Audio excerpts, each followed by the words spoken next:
There's this huge gap between optimal health and chronic care and crisis care and sick care that needs to be filled, which is like what we're doing. And there's so much to be done. There's so much. And then obviously it gets into the whole prevention of chronic care and crisis care in the long term. Welcome to the Be It Till You See It podcast, where we talk about taking messy action, knowing that perfect is boring. I'm Lesley Logan, Pilates instructor and fitness business coach. I've trained thousands of people around the world, and the number one thing I see stopping people from achieving anything is self-doubt. My friends, action brings clarity, and it's the antidote to fear. Each week, my guests will bring bold, executable, intrinsic, and targeted steps that you can use to put yourself first and be it till you see it. It's a practice, not a perfect.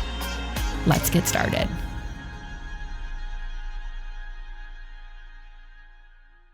All right, Be It Babe. I have a great human for you to hear from today. So I have been on a mission to help educate women on how to be it till they see it. And part of that is you feeling like you have the health and the body and the strength and the stamina and the hormones to take you to where you want to go. And so today's guest is Kristin Mallon. She is part of the Femgevity team. You definitely have to listen to Michelle Westbaway's episode from last year if you haven't, because the two combined are just absolutely wonderful. I have never had so much hope about women's health since I met them. And now I just feel educated, informed, supported. And so the first part of this episode is going to feel medical heavy. Ladies, you got to listen. Those of you, no matter where you are, what's going on, it's really good information. You can share it with a friend. And then we have really great, she blew my mind. I'm not kidding. What I expected her to answer and what she answered, wouldn't have guessed it in a multiple choice. And now that I know her, I would always. Her tips and some of these things that she does for her life have me wanting to reevaluate what I want to do in my year and what I want to call in more of. So this is just a chock full episode. Thank you, Kristin Mallon from Femgevity, for being here. And y'all, make sure you let us know how this episode helped you. Share this with a friend. Here's the thing. We all have to educate each other and ourselves and support each other. And to the few good men listening, thank you so much. You should know this about women's health.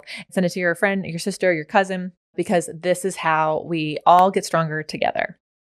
All right, Be It Babe. This is going to be just so much fun. I have been sharing the reels that this woman has been putting out on Instagram multiple times. I'm like, I'm going to share this one. I'm going to share this one.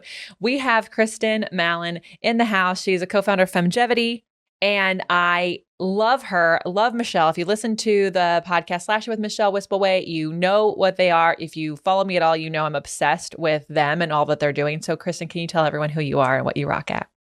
Yeah, I'm Kristin Mallon. I'm a certified nurse midwife, and I've been doing women's health for over 20 years and really focusing on obviously being a midwife, the blend of medicine, but also ancient wisdom.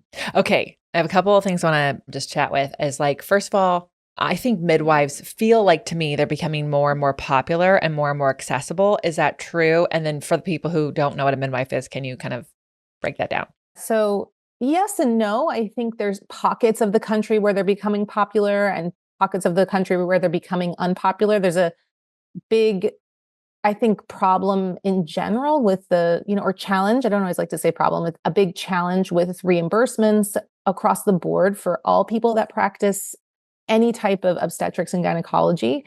And so we're not really educating and training enough midwives. I think the desire is there and the demand is there, but then the burnout is high and there's the business aspect because most midwives are really altruistic and they really kind of go into this type of work because it's their passion.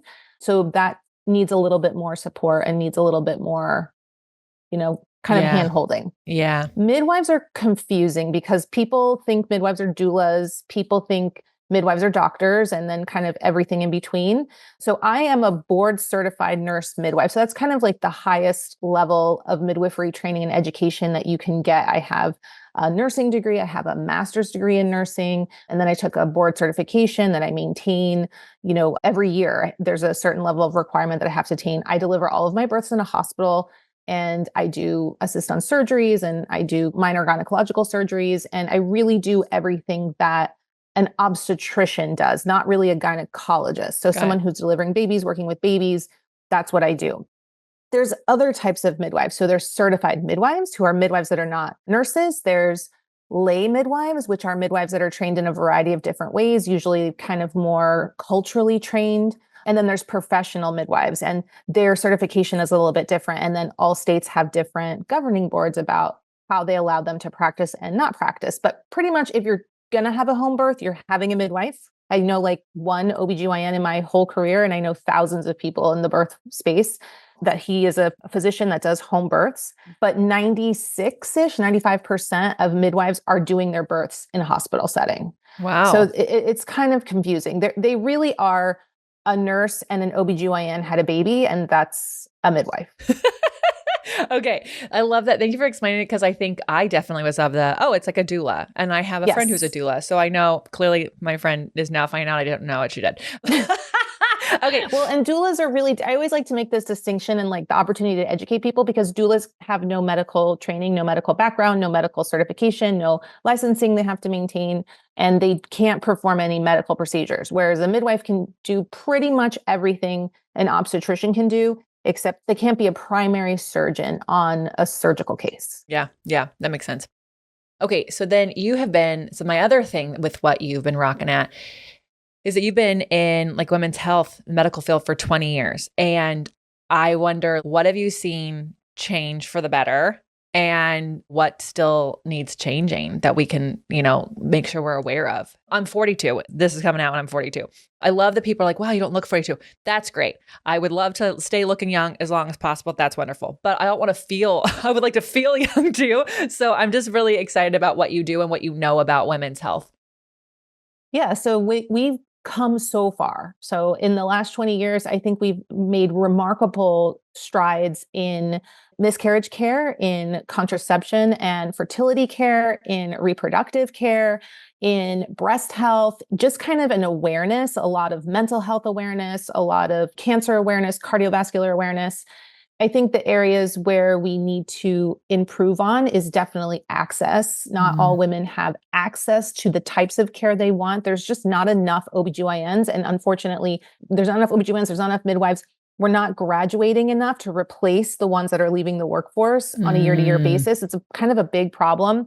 And then, of course, which is what Femgevity is all about, is I know everybody can relate so well to this. You go to the doctor, you don't feel right, and they tell you your labs are normal, but something's still wrong. And that's really where Femgevity was born, or birthed, so to speak, is from that sensation, because I dealt with that for 20 years. I was like, something's still, like labs are normal, something's still wrong. Okay, let me look, let me dig, let me keep going. Let me pull from functional medicine. Let me pull from integrative medicine. Let me pull from longevity medicine, and let's figure that out. And a lot of it has to do with how women change decade to decade. So men kind of have this big change at puberty, and then they kind of peak, and then they kind of slowly evolve and change really gradually. And women are so different decade to decade. And once I kind of really started to unravel that and pull that back, it was easy to apply that to all the different things, including menopause care and endometriosis care, PCOS care, fertility care, reproductive care, women's health in general, from head to toe. And, a big thing that we do at Femgevity is a lot of gut health. Like the gut is such a big overlooked thing. People think, oh, I'm tired, I need to check for anemia, I need to check my thyroid. But we're like, no, you need to check your gut. We need to check micronutrient levels. We need to look deeper. So that's where I think we still have a long way to go and a long way to come. And that's what we're doing at Femgevity. Yeah. I think every woman listening is nod their head when you're like, I went to the doctor and like everything is normal. I actually had a female doctor in I forget what department it was, but it was like in these extreme diseases. And the woman, I got sent to her and she's like, do you feel supported by your doctor? And I said, no, why am I here? This is the scariest place I could be. I am now very scared. Do I have AIDS? What is going on? And she's like, okay, I think we need to find, it was like a gut doctor who sent me there. And because he couldn't figure out what was going on, because I kept insisting, I'm not right. Something's not right. And so I just got passed off. And, a lot of people have like experienced a lot of family or in the holidays or birthdays, and you hear someone going, oh, it's something I ate yesterday. It's something I ate yesterday. I'm like, is it though? Or is it something from a week ago? Or is it something, because the gut is such a complicated, to me, it's complicated place. Like it's not necessarily what you ate in the last meal. It could be from another meal you don't remember. Yeah, absolutely. And I think what you're talking about is it's really not doctors' faults, because the way that the healthcare system is set up, at least in the United States, is it's really crisis care, sick care, catastrophic care, cancer care, the big C's of care. And if you don't have a chronic condition, you're really going to your doctor and you're saying, do I have a chronic condition? And your doctor's telling you truthfully, no, you don't have something like diabetes or high blood pressure or cardiac disease, liver disease, kidney disease, et cetera. And so there's this huge gap between optimal health and chronic care and crisis care and sick care that needs to be filled, which is like what we're doing. And there's so much to be done. There's so much. And then obviously it gets into the whole prevention of chronic care and crisis care in the long term. That's where my passion lies. That's what I'm really I want for myself. I want for my family. I want for my friends. And I'm just like so excited to let other women know, and men too, that there's an option. There's someone that can help you. There is a medically trained, licensed professional that can help navigate you through that. Well, everything's fine here, but you still don't feel right. Yeah. Thank you for explaining that, because it is true that if you're not one of those big C's, you kind of feel like you're in this abyss. And it is amazing that Femgevity is kind of is like trying to fill that gap, which is really great. But I obviously worry if you don't get someone like you, eventually you end up in a few C's. The thing that's been bothering you that they haven't figured out because it's not glaringly obvious, it's going to lead you that way. So let's just say most of the women here are over 40. What are some of the things that they need to make sure that they're checking as they're planning their annuals for this year and things like that? I guess preventative wise, and then also just so that they're aware and they can be watching things as their body changes. Well, one of the things that I've really noticed working with women for so long is that women are really intuitive, and they tend, some women are born and blessed with this great sense of intuition at the age of 6, but most women grow and evolve into their intuition. And so there's so many different things women can focus on in their 40s. And I think a lot of times they know, like, should I be focusing on hormone health? Should I be focusing on gut health? Should I be focusing on exercise, diet, nutrition, sleep? The list goes on. And so what I like to do is whenever I meet with a woman, is I kind of like to tease that out of her and try to get a sense from what she's already thinking herself and really encourage her to go along that path and that trajectory. Like, well, I've been thinking I should work on my sleep, and I've been thinking I should get a sleep tracker. And I'm like, yes, let's do that. What are your symptoms? Okay. I encourage her and say, I can see how that could be related to sleep, or I can see how that could be related to gut, or that could be related to diet. So I think in your 40s, it's really like, you already know. And it's just kind of giving yourself the confidence to be like, okay, I know I need to find someone that's an expert in X that can help me unravel what could this possibly be, and then heading down that path. That's really beautiful. How nice, Kristin. We can just listen to the intuition instead of like, sometimes people are trying to get you to not listen to it. It's like, focus on this over here. Focus on this over here. I think that's really wonderful and supportive. Yeah. So, and I think if you don't know where to start, sometimes I think women can also have periods of less intuition, which I think is sometimes like a leveling up. Sometimes a stock will go down before it shoots up. And so maybe if you're caught in that place where you're like, I don't know where to start. My mom says this, my sister says this, my friend said this. Usually it's hormones and gut. Just start with hormones, get those checked by someone like myself, who's a hormone expert who can read between the lines of what a normal lab, because a normal lab is saying, okay, you don't have Addison's disease, you don't have Cushing's disease, you don't have diabetes, you don't have hypothyroidism, but do you have subclinical fatigue related, a low T3? Do you have not enough conversion of the hormone T3 to T4, which any normal endocrinologist is going to be like, that doesn't matter. You don't have Hashimoto's, you don't have autoimmune disease, but you do have something that's affecting you. So hormones is a really good place to start. And then gut health. I mean, we do so many gut tests every day, and we rarely find someone that has like a perfectly optimal, normal functioning gut. I would say like 99% of the time, there's room for improvement in the gut. That is so funny. As we're recording this, I'm awaiting like an update on a gut test because y'all found a parasite the first time. And I was like, oh, well, that's fun. I know. I was like, well, that's, and people are like, oh, which country do you think you got it? I'm like, you can get it from sushi, guys. This is,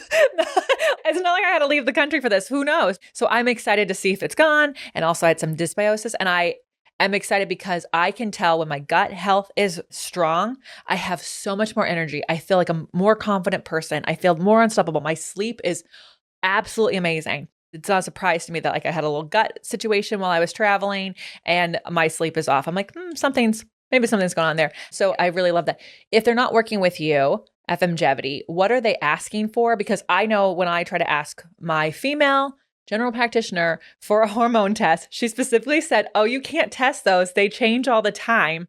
And I was like, I'm paying for this. I don't really know what you're worried about. So what should they be asking for or looking at when it comes to getting those things tested? Yeah. So hormone health. So really you kind of just want to get all your sex steroid hormones, which include sex hormone binding globulin, estradiol. If you really want to go deeper, you can get your estrone level done and your estriol level done, which, maybe might not necessarily be necessary. Progesterone, testosterone, free and total, thyroid, insulin, cortisol. We do a lot of also functional medicine testing within that. So usually like hemoglobin A1C, homocysteine, CBC, looking at lipid panels, chemistry, liver function, kidney function. That's the general census of like where you kind of want to go down. Prolactin levels are there too. I can even give you a list because I'm rattling these off the top of my head. If you want to include it in your show notes of the hormones I recommend getting tested. Yeah, we'd love that. Also, we'll transcribe this, guys. You can just go to the show notes and just take a screenshot. Kristin says. Yeah. And I want to make sure I didn't forget any there too. Yeah. We'll love that. For gut health, so there's really two companies that do, I think so, my business partner, Michelle Whistleway, her whole background was in the diagnostic lab space. So she is like a lab guru and knows everything. And also myself, like working with women and working with labs, gone through so many renditions of labs over time and labs that closed and labs that were new and startup labs and labs that merged. And so I think there's a pretty standard gut test called a GI map test. Mm-hmm.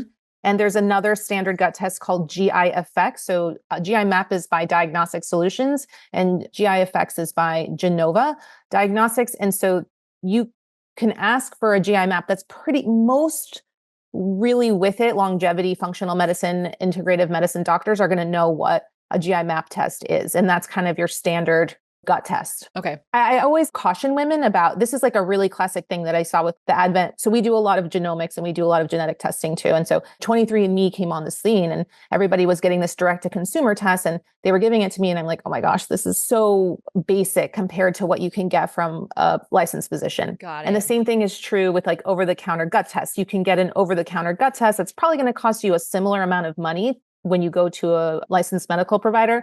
And it's just not going to tell you anywhere near as much. Like GI Map does like 88 different pathogens and microbes. You're looking at yeast, parasites, you're looking for H. pylori, you're looking for dysbiosis, commensal bacteria, so good gut bacteria, bad gut bacteria, so many different things. You're getting virulence levels, so you're getting the actual amount. They're what are called PCR tests, which is like the kind of highest standard of care. So this was like a big thing in COVID. Was your COVID test RNA or DNA or PCR testing? And the PCR tests were the best tests. So you're just getting so much more when you go with those two companies. Yeah. So how often should we be doing this? Should we be getting our hormone tested every year? Are we doing a gut test annually? Is this something you have to do more often? How much is too much?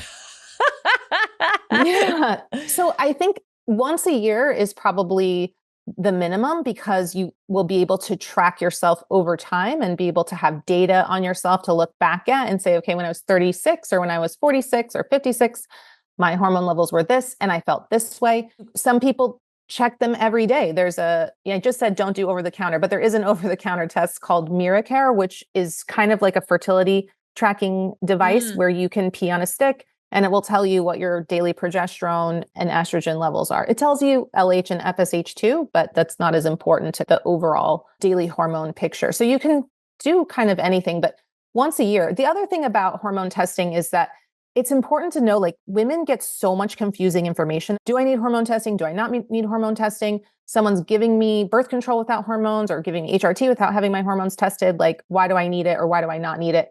And so the gold standard hasn't been set yet. We haven't really come to a consensus as a medical community about how often should this be done. We know in diabetes testing that someone should get a hemoglobin A1C like every 3 to 6 months. We know when someone's being put on a thyroid medication for the first time, we should check their thyroid every 4 to 6 weeks until it's managed and at a normal level. So this hasn't been set, which is why you have so many different clinicians with so many different conflicting views, including you don't need it or you do need it. The way we really use labs at FemGevity is once you've been looking at labs like I have for 20 years, you start to notice patterns.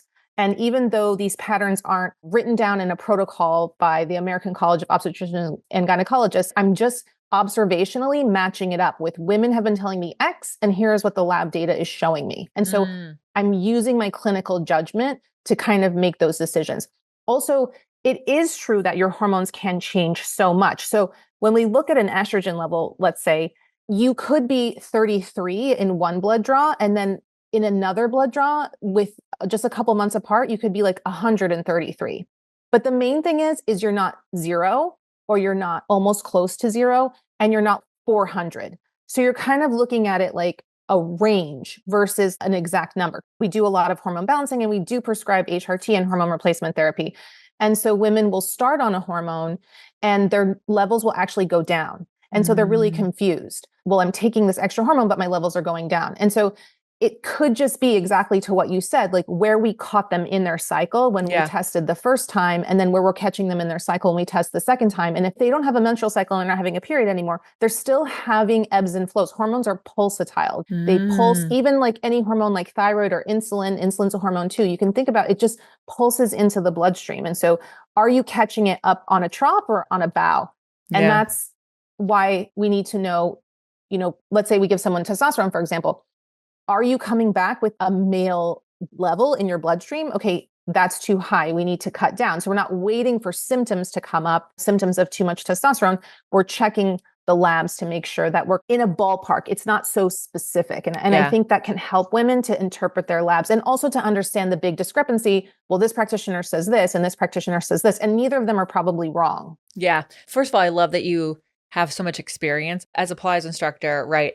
When I was a new teacher, I'm like, okay, I don't know what that is. And then as I've been teaching for almost 20 years, it's okay. Most people, when I see that, they have a hard time with this. So let's do this exercise over here, because you start to understand the patterns that are happening, and it makes an art to the science, I think. And also I appreciate you explaining that there isn't a gold standard yet. And that's unfortunate because they just haven't been testing enough. There just hasn't been. We lost a lot of time back when they thought HRT was the worst thing that could happen. I feel like we're trying to catch up with, I feel like they're maybe it's just because now I'm 42 and that's what my algorithm shows, but I do feel like there's a lot more people researching this and coming up and testing things out so we can have more people explore, and then we can learn more things. So that makes me happy.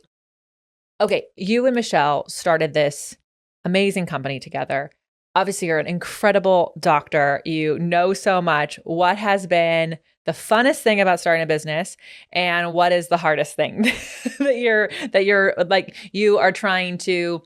Because here's why I'm coming at this. I feel like I'm looking at, oh my God, she is a doctor. She probably has her sleep under control, her hormones under control, all these things. Has it been easy to keep a balance in your own life doing this business? And what's been the funnest part about what you guys do? Yeah. So I would say that the funnest part is really getting to work together. Like we really like each other and we really get along and we really have a lot of fun together. And so when we get to work together, it's like you get to work with your best friend like every day. It's really a really fun thing.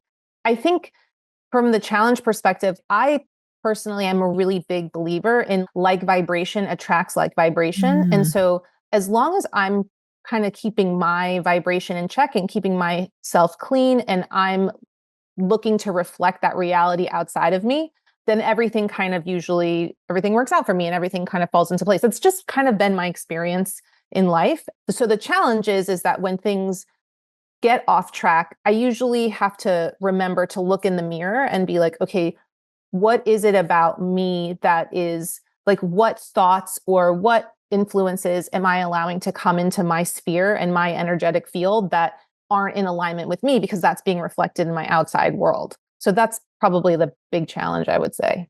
I so understand that. I really do. Because it's not at the play. And ladies, it's not, oh, everything is our fault. It's hold on, what did I bring to this energy that is causing this? Because there are people who just have force of natures, but I find that if I'm feeling a little nervous, if I'm feeling a little frenetic, if I'm feeling like I don't have control over things, and then I go into the business, the way that I ask for something comes from frenetic, non-controlled, not necessarily a specific place. And then it's a domino effect of the communication is off and it's, hold on, So we do have to kind of take a step back and ask ourselves that. And that's the hardest thing to do in the moment. It's so hard in the moment to go, hold on, let me take a pause. How's my vibration? What am I bringing to this?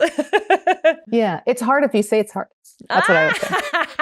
I always use a quote that I drilled into my mind, which is like, circumstances don't matter, only state of being matters. And it's the state of being that makes your circumstances. It's not what happens, it's what I do with what happens. And I can usually almost always have anything that happens be to my benefit and be to my good. It's kind of like going with the flow and being in the river versus trying to like paddle in a specific pattern. You don't know where all the rocks are and you don't know where all the bumps are. And so if you kind of let the river take you, you usually can, it doesn't look straight. And it always, you're like, I don't know if I would like go all the way over to the right, but then you realize that, oh, there was dead current in the middle of the river and you needed to get to the side to get to the fast current.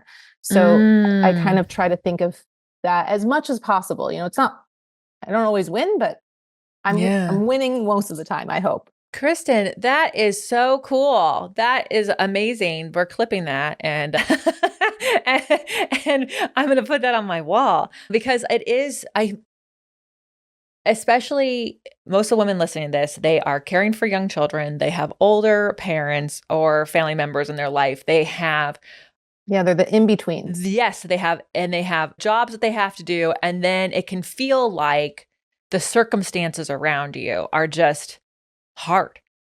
And so what you just gave us is such an amazing gift, is like the state of being. Like, how can I focus on that? So do you have tools, or is it like a mantra that you say? Is it that just that the mantra helps? Or like mantra? I could give you my favorite mantra that works so well. Okay. It's 2 words. Okay.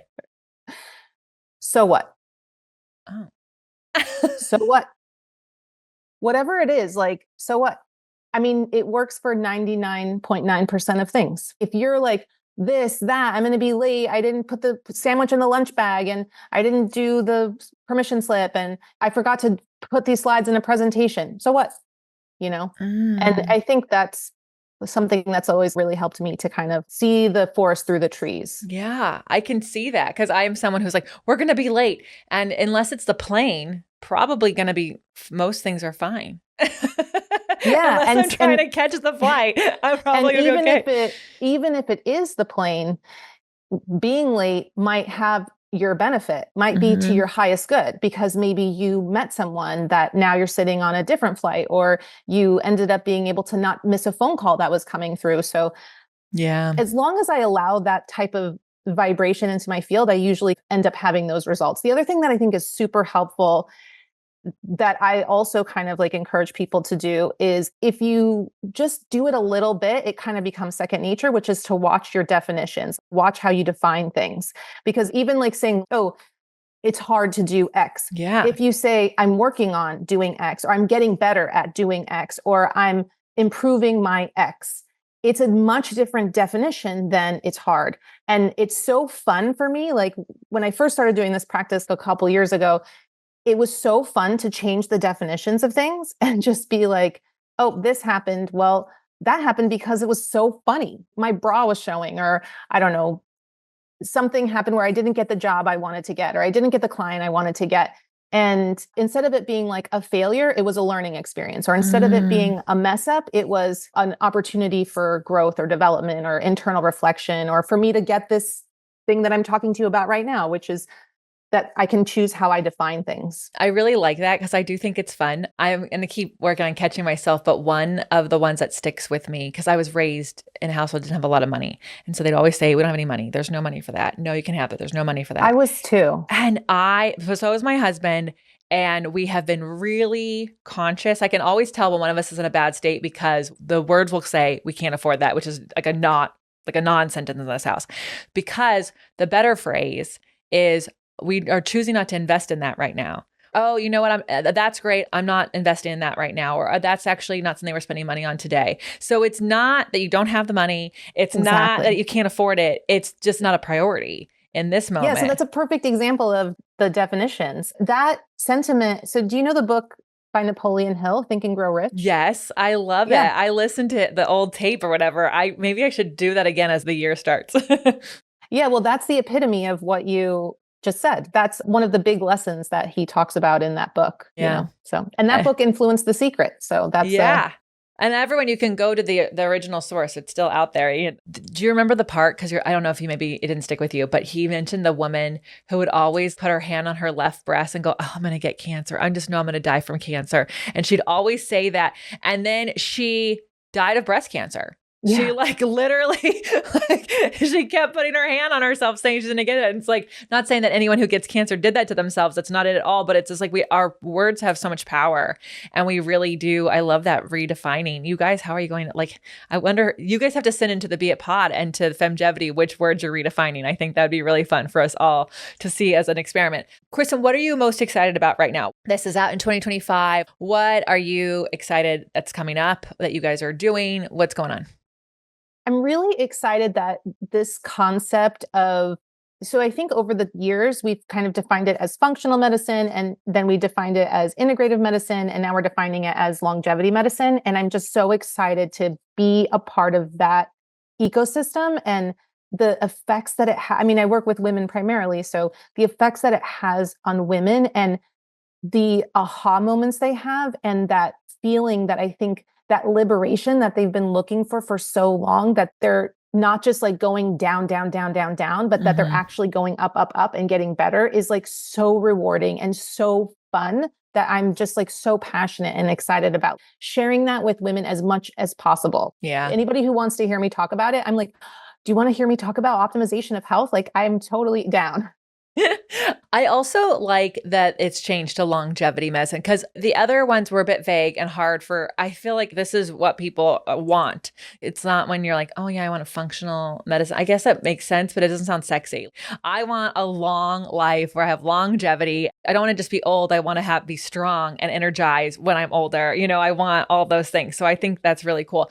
Since you love to talk about optimal health, is there anything else about optimizing our health that we didn't talk about that we should know about, that we should check on? I always say, don't give up on yourself, because I think women so many times have been told no, or they go to the wrong doctor, or they hit dead ends and they think there's no hope. And if you don't give up on yourself and you hear a podcast like this and you're okay, I need to find a longevity medicine doctor, I need to find a hormone balancing expert, or they can come over to Femgevity if they're in the United States. We can usually work with them in some way.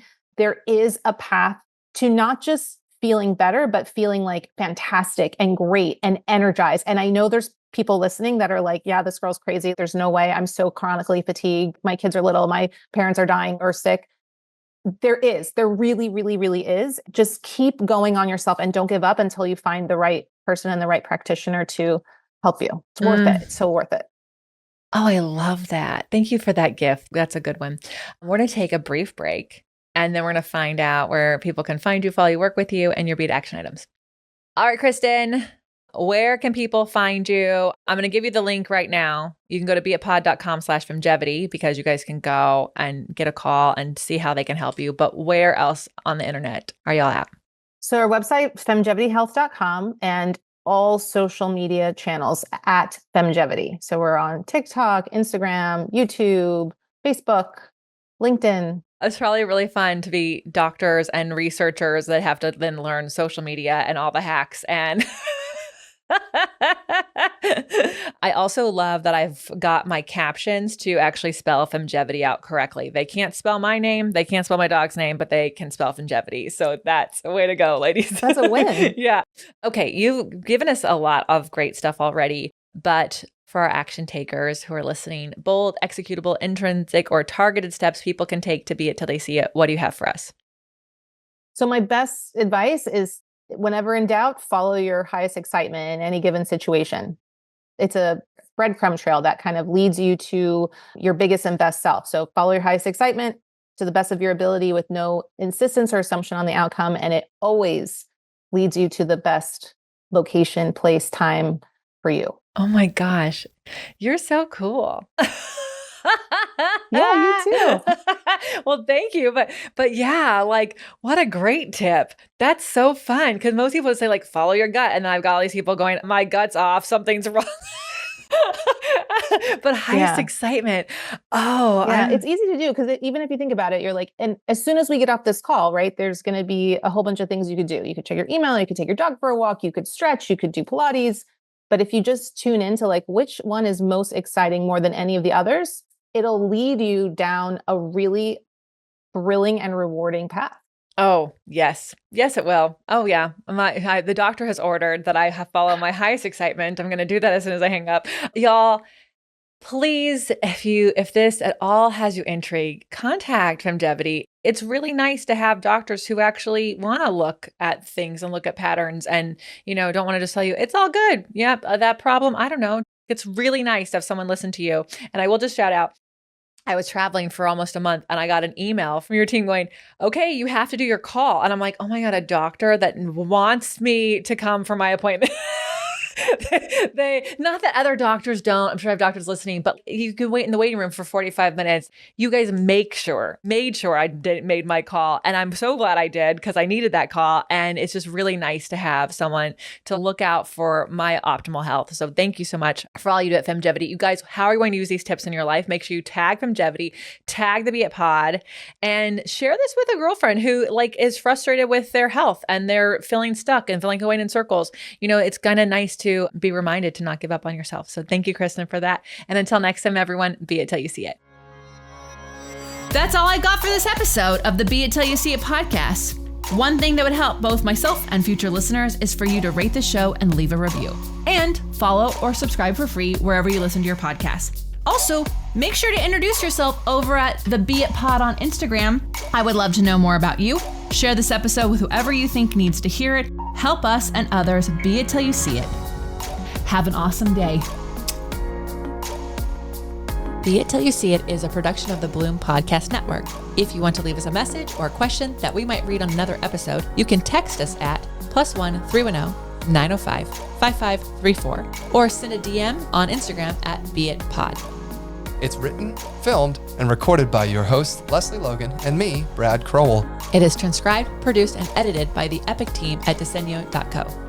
Our theme music is by Ali at Apex Production Music, and our branding by designer and artist Gianfranco Cioffi. Special thanks to Melissa Solomon for creating our visuals. Also to Angelina Herrico for adding all of our content to our website. And finally, to Meredith Root for keeping us all on point and on time.